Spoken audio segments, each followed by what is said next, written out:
मुलींना शिकता यावं, समाजात ताठमानेनं जगता यावं यासाठी क्रांतिज्योती सावित्रीबाई फुले यांनी अंगावरती दगड गोटे झेलले। कर्मठांनी त्यांच्या अंगावर शेण फेकलं, मात्र त्यातूनही सावित्रीमाई डगमगल्या नाहीत। स्त्रियांच्या येणाऱ्या पिढ्यांचा उद्धार व्हावा हे सावित्रीमाईंचं स्वप्न होतं। सौ पद्मावती रामचंद्र डुबल म्हणजे सावित्रीमाईंच्या स्वप्नांच्या झाडावर आलेलं एक बहारदार फूल। पंढरपूर तालुक्यातील अजनसोंड या छोट्याशा गावात 1 जून 1967 रोजी पद्मावती यांचा जन्म झाला। आई वडील शेतकरी, तुटपुंजी जमीन या सगळ्यात पद्मावती यांना 7 भावंड। एका बाजूला पोटाची खळगी भरण्याचा संघर्ष आणि दुसऱ्या बाजूला पाठीवरती पेन्सिल गिरवण्याची जिद्द। मात्र आहे अशा परिस्थितीला स्वीकारून आपल्या कर्तृत्वाने परिस्थिती बदलण्याचा एक नवा आयाम सौ पद्मावती डुबल यांनी घालून दिलाय।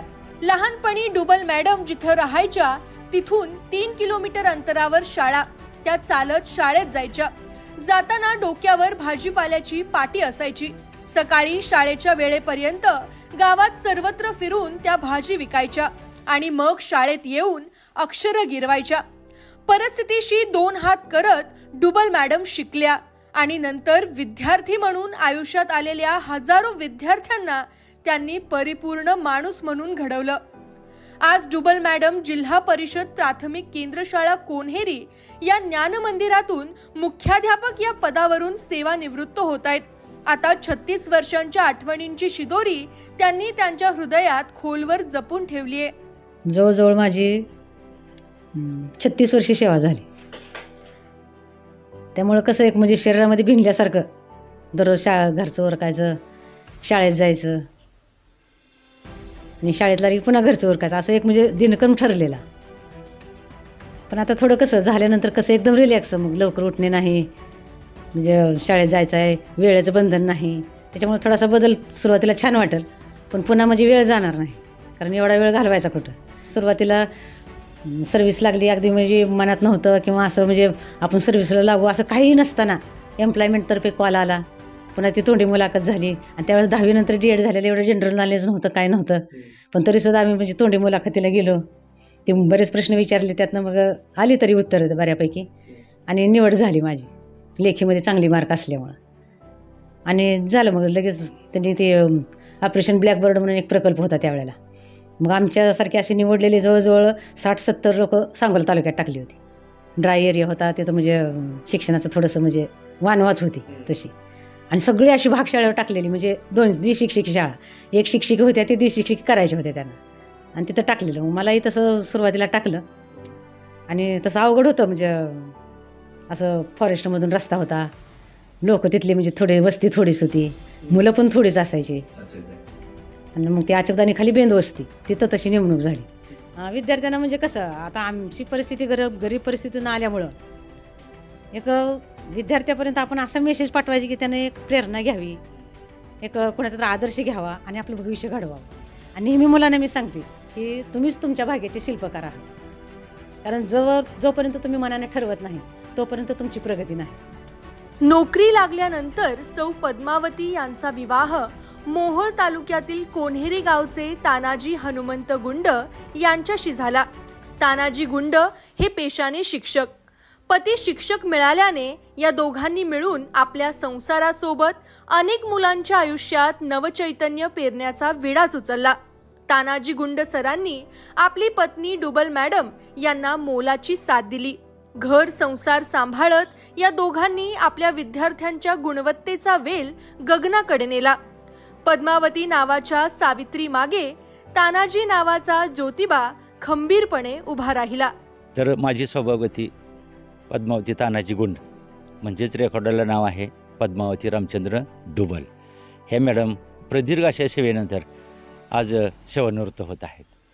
तर अशा या प्रदीर्घ अशा सेवेमध्ये माझ्यासोबत राहिलेली, आमच्या कौटुंबिक जीवनामध्ये प्रत्येक सुखदुःखामध्ये सहभागी असलेली, अतिशय गुणी, आदर्श, खूप खूप हुशार अशी ही सौभाग्यवती आज म्हणजे सेवानिवृत्त होत आहे। तर तिच्याबद्दल सांगायचं जर झालं तर ती अतिशय सुशिक, गुणी आहे त्या परिस्थितीमध्ये सुद्धा स्वतःला म्हणजे समाधानी ठेवणारी अशी ही अशा ह्या डुबल मॅडम आज रोजी म्हणजे सेवानिवृत्त होत आहेत. त्यांच्यामुळंच केवळ आमच्या घराण्याचं म्हणजे खूप खूप प्रगती वगैरे झाली हे मी अगदी अभिमानानं सांगू इच्छितो. तसेच माझ्या मुलामुलींना वगैरे अतिशय चांगले उच्च शिक्षण वगैरे देण्यामध्ये सुद्धा माझ्या सौभाग्यवतीचा खूप सिंहाचा वाटा आहे, हेही मी या ठिकाणी आज सांगू इच्छितो.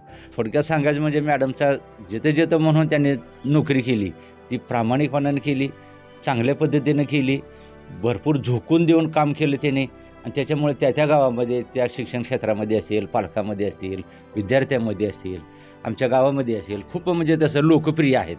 अगदी मला आत्मविश्वासानं असं मी सांगू इच्छितो. सांगोला, माळशिरस, मोहोळ या तिन्ही तालुक्यात वेगवेगळ्या खेडेगावांमध्ये सौ डुबल मॅडम यांनी सेवा बजावली. आपलं शिकवण्याचं काम प्रामाणिकपणे करणं, विद्यार्थी केंद्रबिंदू मानून अनेक उपक्रम राबवणं हे डुबल मॅडम यांच्या व्यक्तिमत्वाचं वैशिष्ट्य आहे.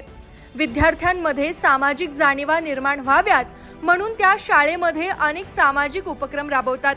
हर घर तिरंगा, विज्ञान प्रदर्शन, मैदानी खेळ, योगा दिन, अनेक सांस्कृतिक उपक्रम, वाचन प्रेरणा दिन, वृक्षारोपण, शैक्षणिक सहल यासोबत विविध शालेय स्पर्धा घेऊन त्या विद्यार्थ्यांच्या सर्वांगीण विकासासाठी आग्रही असतात. सौ डुबल मॅडम यांचे अनेक विद्यार्थी वेगवेगळ्या क्षेत्रात कार्यरत आहेत. डुबल मॅडम यांनी आम्हाला शिस्त लावली, मोलाचं मार्गदर्शन केलं म्हणून आम्ही घडलो अशी भावना त्यांचे अनेक विद्यार्थी बोलून दाखवतात. सोलापूर ग्रामीण दलामध्ये मी कर्तव्यावर आहे आणि नेमणूक माझी आता सध्या पंढरपूर शहर पोलीस डिपार्टमेंटमध्ये आहे. तरी मी जिल्हा प्राथमिक केंद्र शाळा कोन्हेरी येथील विद्यार्थी आहे. तसेच विद्यार्थी असताना शाळेच्या जी शिक्षिका होत्या आम्हाला डुबल मॅडम, त्यांनी आम्हाला फार मोलाचं सहकार्य केलं. लहानपणीच म्हणत नाहीत का मुलाचे पाय पाळण्यात दिसतात, त्याप्रमाणे त्यांनी लहानपणीच आम्हाला तसं मार्गदर्शन केलं व त्यांनी समाजामध्ये तुम्हाला काहीतरी करायचं आहे, तुमचं काहीतरी मोल आहे, वडिलाचं एक तुमच्यावर बोज आहे, त्या पद्धतीने तुम्हाला घडायचं आहे, त्या मार्गदर्शनाखाली त्यांनी आम्हाला मार्गदर्शन केलं आणि आम्हाला वेळोवेळी मार्गदर्शन करण्यासाठी जे घडलेले विद्यार्थी होते त्यांचं मार्गदर्शन आम्हाला लहानपणापासून लाभवलं. त्या पद्धतीनं आम्हाला त्यांचं एक आदर्श पुढं ठेवून व्यक्तिमत्व ठेवून आम्ही पण ठरवलं की मॅडमचं काय तर आपल्याला ऋण फेडायचं असेल किंवा कोणेरीचं ऋण फेडायचं असेल तर डुबल मॅडमच्या अंडरखाली आपल्याला काहीतरी करायचं आहे. त्या हेतून आम्ही पण तयारीला लागलो पोलीस भरतीसाठी. प्रयत्न केला, प्रयत्नामध्ये लवकर यश आलं नाही पण थोड्या दिवसांनी यश आलं. असंच प्रयत्न केल्यामुळे मॅडमने आम्हाला सत्काराला बोलवलं. तसंच विद्यार्थ्यांना मार्गदर्शन करायला सांगितलं, जेणेकरून जे मॅडमच्या हाताखाली जे विद्यार्थी आहेत त्यांना भविष्यात काहीतरी घडायचं आहे, हेच फक्त त्यांचा एक संकल्प असतं की कोणेरीतील विद्यार्थी भरपूर घडले पाहिजे. एवढा हेतू मॅडम मनापासून पूर्णपणे शाळेचं योगदान देत असतात, पूर्ण वेळ देत असतात. त्या पद्धतीनं मॅडमने वेळ देत आम्हाला घडवलेलं आहे आणि त्यांच्या मार्गदर्शनाखाली आम्ही घडलेलो आहे. सौ पद्मावती डुबल मॅडम या सेवानिवृत्त होत असताना मुख्याध्यापक म्हणून त्यांनी जिल्हा परिषद प्राथमिक केंद्र शाळा कोन्हेरी येथे त्यांच्या नेतृत्वात अनेक भरीव कामं केली आहेत. शाळेच्या दोन्ही कॅम्पसमध्ये पेव्हर ब्लॉक बसवले. त्यासोबतच रणजित डिसले गुरुजींच्या माध्यमातून इंटरॅक्टिव्ह बोर्ड शाळेसाठी उपलब्ध केला. आपली मुलगी राजश्री गुंड, डेप्युटी RTO नाशिक व जावई Sadanand Kasallu, deputy commissioner income tax Pune यांच्या माध्यमातून 5 लाख रुपयांची मदत शाळेसाठी मिळवून 5 कम्प्युटर मुलांना उपलब्ध करून दिले व 17 सायकली खरेदी करून शाळेपासून लांब अंतरावर राहणाऱ्या मुलींसाठी ये-जा करण्याची सोय केली. संपूर्ण 10 वर्ग खोल्यांमध्ये LED TV बसवले. बालाजी अमाइन्स या कंपनीमार्फत शाळेसाठी स्वच्छता गृह बांधले आणि गावातील ग्रामस्थांकडून वर्गणी गोळा करून संपूर्ण शाळेसाठी रंगरंगोटी केली. शिक्षिका म्हणून उत्तमरित्या ज्ञानार्जन केलेल्या डुबल मॅडम यांनी मुख्याध्यापक म्हणूनही आपल्या कामाची छाप सोडली. गेले 7 वर्ष झालं या शाळेमध्ये काम करतोय. गेल्या 7 वर्षामध्ये या शाळेमध्ये आमूलाग्र असा बदल घडवण्यामध्ये आमच्या शाळेच्या मुख्याध्यापिका आदरणीय डुबल मॅडम यांचा सिंहाचा वाटा आहे. डुबल मॅडम यांच्या कारकिर्दीमध्ये या शाळेमध्ये विविध शालेय उपक्रम घेतले जातात. या उपक्रमामध्ये नवोदयची परीक्षा असू द्या, नवोदयच्या स्कॉलरशिपची परीक्षा असू द्या, असं वेगवेगळे परीक्षा या शाळेमध्ये घेतल्या जातात. आदरणीय डुबल मॅडम या शाळेच्या मुख्याध्यापिका ज्यावेळेसपासून मुख्याध्यापक म्हणून कार्यरत आहेत त्यावेळेसपासून अनेक क्षेत्रामध्ये भरीव अशी कामगिरी या शाळेमध्ये झालेली आहे. त्यांची 36 वर्षाची सेवा आहे आणि 36 वर्षाच्या सेवेमध्ये जवळजवळ 28 वर्ष या शाळेमध्ये त्यांनी काम केलेलं आहे. यांचं योगदान या गावाच्या विकासासाठी असू द्या किंवा शाळेच्या विकासासाठी कोणीही नाकारू शकत नाही. अतिशय चांगल्या पद्धतीचं काम, विद्यार्थ्यांना अगदी आईच्या मायेप्रमाणे शिकवतात. आमच्या शिक्षकांशी संबंध तर अगदी सलोख्याचे आहेत. अगदी आई मुलाचं नातं जसं असतं तशा प्रकारचे नातं आमच्या सर्व शिक्षकांबरोबर त्यांचं असतं. अतिशय मनमिळाऊपणानं, कधीही न रागावता अशा चांगल्या पद्धतीनं समजावून प्रत्येक गोष्ट सांगतात. जिथं चुकल तिथं लगेच त्यांच्या कानामध्ये जाऊन सांगतात आणि जिथं काही बाबा चांगलं आहे तर ते सगळ्यांना देखत ते शाबासकी देतात. अशा प्रकारचं व्यक्तिमत्व म्हणजे आदरणीय डुबल मॅडम आहेत. अगोदरपासून म्हणजे सर्व्हिस लागल्यापासून मला असं जाणवलं की आपण चांगलं असलं की जग चांगलं असतं. मग तिथून सुरुवातच झाली बघा. म्हणजे असं चांगलं बोलणं, चांगलं वागणं, हे या बसा खावा प्या इतरांना म्हणजे सगळं कुणी असो, शेजारचे असो. आणि आणखीन एक जाणवलं की आता एकदा आपण बाहेर पडलो आहे घराच्या, म्हणजे बाहेरच्या लोकांचा आपल्याला म्हणजे मदत लागते कुठल्याही स्वरूपात असू द्या.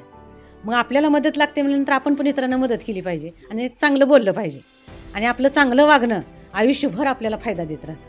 आणि ते कुठल्या रूपाने देईल हेही सांगता येत नाही, पण आपल्याला म्हणजे चांगला फायदा होतो. मग तो आपल्या मुलांना असेल, आपल्या कुटुंबाला असेल किंवा आपल्या स्वतःला असेल, त्याचा फायदा चांगला होता आपण चांगलं वागणं. आणि मग चांगलं वागत असताना असं म्हणजे सुरुवातीपासूनच तसं झाल्यामुळं मग सगळ्यांनी म्हणायचं मग ती डुबल मॅडम चांगली आहे, त्या बोलके आहे, त्या स्वभाव चांगला आहे असं. मग आपण दुसऱ्याने नटावं म्हणून मी कधी केलं नाही, पण आपोआप ते ऐकायला मिळायचं. मग ते सर्व्हिसमध्ये शेजाऱ्याचं असू द्या, मग पुन्हा शाळेत आल्यावर सुद्धा कसं म्हणजे आपल्या अगोदर शिक्षिका असताना सुद्धा मित्रमैत्रिणीमध्ये असं चांगलंच बोलायचं, चांगलं इतरांचं चांगलं ऐकायचं, आपलं पण चांगलं हे करायचं. नेहमी एक पॉझिटिव्ह थिंकिंग ठेवला मी आयुष्यभर. म्हणजे निगेटिव्ह आपण विचारच करायचा नाही, असं करायचं. मग पॉझिटिव्ह ठेवला आपल्याला त्रास होत नाही. नाहीतर मग निगेटिव्ह विचार असले की मग ती कसं होईल, ती काय करायला एवढा वेळ जाणार, असं म्हणजे कधीच निगेटिव्ह केलं नाही. त्याच्यामुळे त्याचा एक चांगला फायदा झाला की मला कधीच म्हणजे असं त्रास झाला नाही कुठल्या कामाचा. डुबल मॅडम यांनी नोकरी करत असताना घराकडे किंचितही दुर्लक्ष केलं नाही. सासू सासऱ्यांनाही त्यांनी खूप मायेने सांभाळलं. सर्व नाती गोती आपुलकीने जपली. आपल्या 2 मुली भाग्यश्री आणि राजश्री व मुलगा भूषण यांनाही त्यांनी उच्च शिक्षण दिलं. त्यांना संस्कारमय घडवलं. डुबल मॅडम यांचे त्यांच्या सासर व माहेर दोन्हीकडील नात्यांशी अगदी जिव्हाळ्याचे संबंध आहेत. एक आदर्श शिक्षिकेसोबत एक आदर्श मुलगी, आदर्श आई, सून, सासू व आदर्श बहीण म्हणूनही डुबल मॅडम यशस्वी झाले आहेत. माझी आई म्हणजे माझं आमच्या सर्वांचं इन्स्पिरेशन आहे. अगदी गरिबीतून त्याचा प्रवास सुरू होऊन स्वतः अगदी भाजीपाला विकून असं शिक्षण घेतलेलं आहे. गरिबीतून पुढे येऊन शिक्षिका होऊन ते आज 36 वर्षाच्या प्रदीर्घ सेवेनंतर निवृत्त होत आहे. आजही वाटतं की ते आता सेवानिवृत्त होत नाही. म्हणजे तसं विश्वास वाटत नाही की आता निवृत्तीची वेळ आलेली आहे.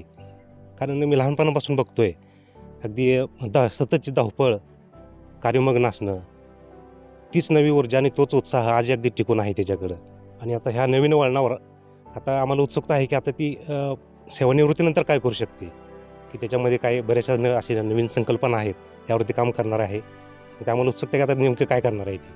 मला नेहमी अभिमान वाटतो की तिच्या हातून तयार झालेले विद्यार्थी वेगवेगळ्या अधिकार पदावर आहेत, समाजातल्या वेगवेगळ्या क्षेत्रामध्ये कार्यरत आहेत, सामाजिक तसेच राजकीय अशा वेगवेगळ्या क्षेत्रामध्ये कार्यरत आहेत. ते ज्यावेळी भेटतील त्यांची ज्यावेळी भेट होते त्यावेळी ते नेहमी आईच्या आठवण करतात की आईच्या मार्गदर्शनामुळे आम्ही आज इथपर्यंत आलेलो आहोत. त्यावेळी वेगळा अभिमान वाटतो आईबद्दल. सगळ्यात पहिला तर मी खूप स्वतःला नशीबवान समजते की मम्मी पप्पांसारखे मला आई वडील या जन्मी लाभले आणि एवढ्या चांगल्या सुसंस्कृत घरामध्ये माझा जन्म झाला आणि त्यांनी ज्या पद्धतीने आम्हा तिन्ही भावंडांना वाढवलं तर ते खूप म्हणजे खूप चांगल्या पद्धतीने आम्हाला वाढवलेलं आहे. अगदी कुठल्याही प्रकारचा आमच्या तिघांमध्ये भेदभाव न करता खूप चांगल्या पद्धतीने वाढवलं आणि तेच संस्कार घेऊन आज आम्ही तिघंही आमच्या वेगवेगळ्या क्षेत्रांमध्ये कार्यरत आहोत. म्हणजे मला असं आठवत नाही की मम्मीने कुठली गोष्ट अशी बोटाला धरून शिकवलेली आहे की हे असं करायचं ते तसं करायचं. म्हणजे अजिबात आठवतच नाही असं की कुठली गोष्ट शिकवली बोटाला धरून. म्हणजे तिने प्रत्येक गोष्ट आम्हाला वेगळ्या पद्धतीने शिकवली. वेगळी म्हणजे काय तर ती स्वतःच्या वागण्या बोलण्यातून शिकवलेली आहे, जेणेकरून तिला परत आम्हाला सांगावं लागत नव्हतं की हे असं करायचं आहे किंवा हे चांगलं आहे हे वाईट आहे. हे तिने तिच्या वागण्यातून कृतीतून शिकवलं. त्यामुळे आज आम्ही इतके चांगले घडलेलो आहोत आणि मम्मीने अगदी जसं आमच्या तिघा भावांमध्ये बहीण भावांमध्ये भेदभाव केला नाही, तसंच अगदी शाळेतसुद्धा मी शिक्षकाची मुलगी असले आणि माझ्यासोबत शिकणारे जरी दुसरे असले तरी पण आमच्यामध्ये कधी भेदभाव केला नाही. तर एक प्रसंग मला सांगावा असं वाटतं की मी दुसरीत असताना माझं वर्गातल्या म्हणजे जवळपास सगळ्यांशी माझं छान पटायचं, कधी भांडण व्हायचं नाही, पण एक मुलगी होती जिच्याशी सतत भांडण व्हायचं. मग आम्ही दोघी भांडण घेऊन मम्मीकडे जायचो, कारण ती वर्ग शिक्षिका होती. आणि मम्मीकडे गेल्यानंतर मग मम्मी पहिला मला रागवायची, आणि कारण म्हणजे तिलाही नंतर रागवायची, पण आधी मला रागवायची. कारण का तर पालकांमध्ये परत संभ्रम निर्माण व्हायला नको की ही त्यांची स्वतःची मुलगी आहे म्हणून तिला रागवत नाही, तिची बाजू घेतात. तर नेहमी हे असं व्हायचं. मग नंतर मला हळूहळू सवय होत गेली, आणि म्हणजे नंतर लक्षात आलं की नाही, आता आपण कोणाची मुलगी आहोत, आपण नेमकं काय कसं वागायला पाहिजे हे हळूहळू गोष्टी लक्षात यायला लागल्या. प्रिय मम्मी, सर्वप्रथम 36 वर्षाची सेवा अतिशय यशस्वीरित्या पूर्ण केल्याबद्दल तुझे मनापासून अभिनंदन.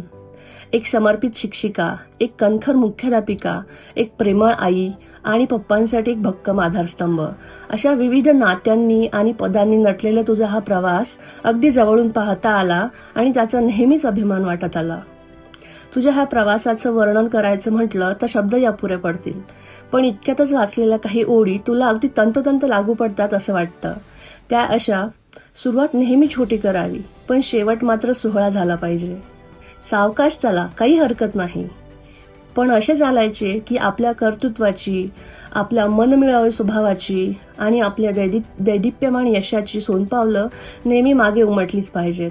आज इतक्या वर्षांची सेवा देऊन एक मुख्याध्यापक म्हणून तू निवृत्त होतीस, याचा आम्हाला अतिशय अभिमान आहे.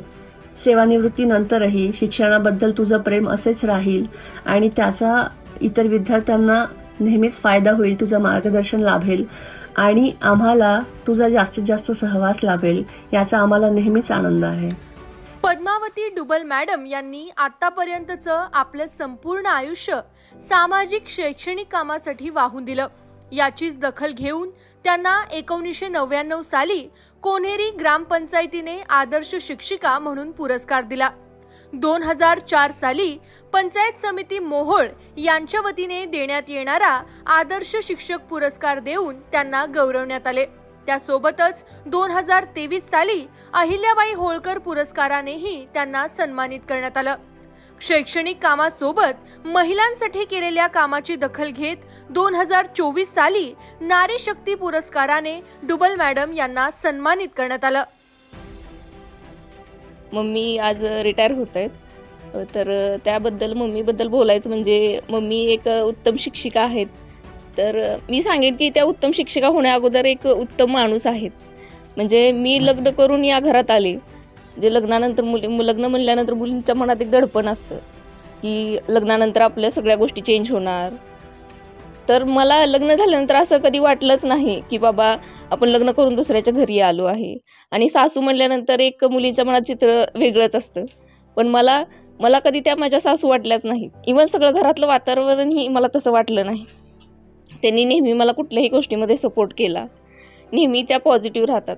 मला त्यांचा एक गुण खूप आवडतो की ते नेहमी आम्हाला सांगतात, परिस्थिती कशी पण असू द्या, तुम्ही नेहमी त्यात आपल्याला काय शिकायला भेटेल ह्या गोष्टीकडे लक्ष द्या. आणि त्या सगळ्यांशी मिळून मिसळून राहतात.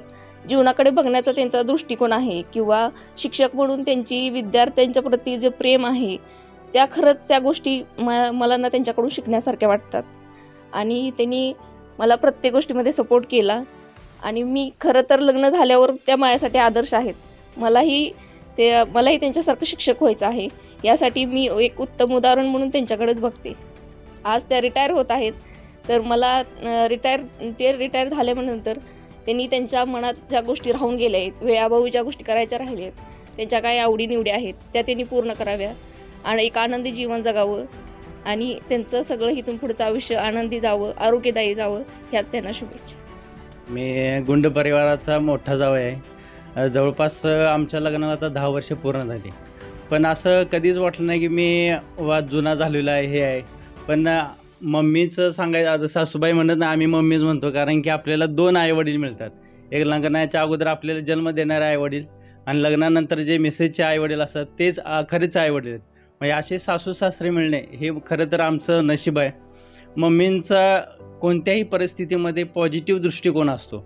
म्हणजे तुम्ही आता मी 10 वर्षाचं आता आमचं लग्न झाल्यापासून बघतोय, कोणतीही परिस्थिती होऊ द्या, म्हणजे आनंद असू द्या, दुःख असू द्या, आणि कोणत्याही व्यक्तीला सपोर्ट करण्यासाठी त्यांचं जे काही मार्गदर्शन असतं इतकं पॉझिटिव्ह असतं की त्या येणाऱ्या व्यक्तीचं माइंडसेट चेंज होतं आणि तो सकारात्मककडे कसा जाईल हे त्यांच्याकडनं खूप शिकण्यासारखं आहे.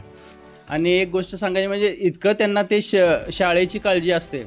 कधी तर आमच्या इकडं आले तर ते बघतात की नाही उद्या आमच्या शाळेमध्ये कार्यक्रम आहे आणि ते आपल्याला निघावं लागेल. मग हे त्यांची कार्यतत्परता आम्हाला खूप आवडते. आणि आम्ही बरेचसे त्यांचे गुण, आता आम्ही दोघेही शिक्षक आहे, कोचिंग क्लास चालवतो, आणि ते गुण आमच्यात आत्मसात करण्यासाठी आम्ही 100% प्रयत्न करतो आहे अजून.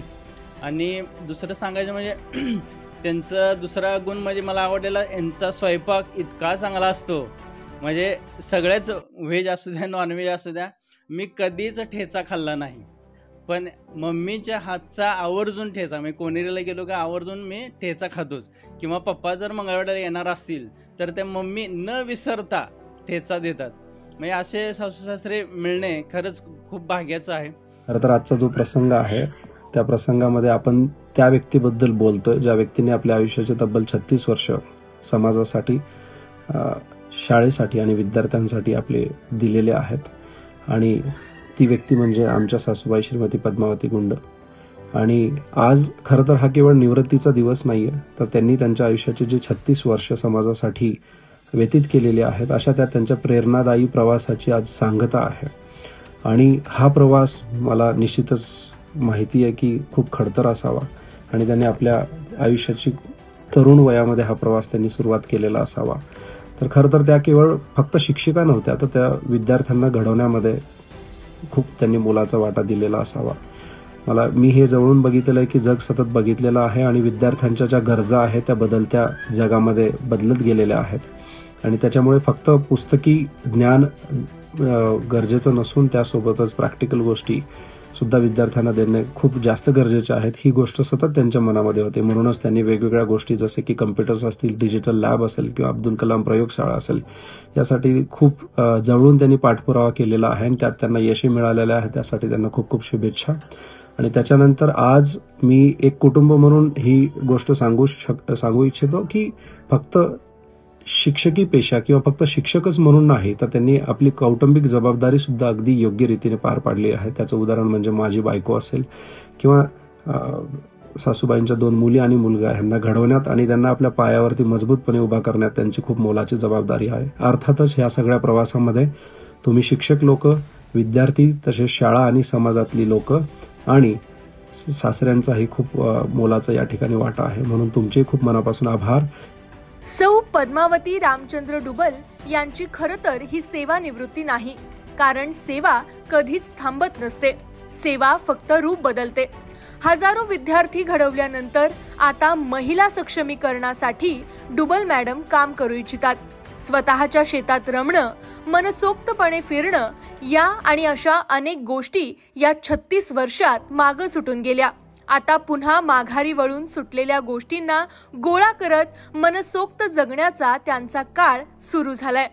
सेवानिवृत्तीनंतरचा हा काळही डुबल मॅडम मोठ्या आनंदाने जगतील, अनेकांना आनंदही देतील यात तीळ मात्रही शंका नाही. डुबल मॅडम यांचं यापुढील आयुष्य आनंददायी व आरोग्य संपन्न जावो, याच एबी मराठीकडून त्यांना मनःपूर्वक शुभेच्छा.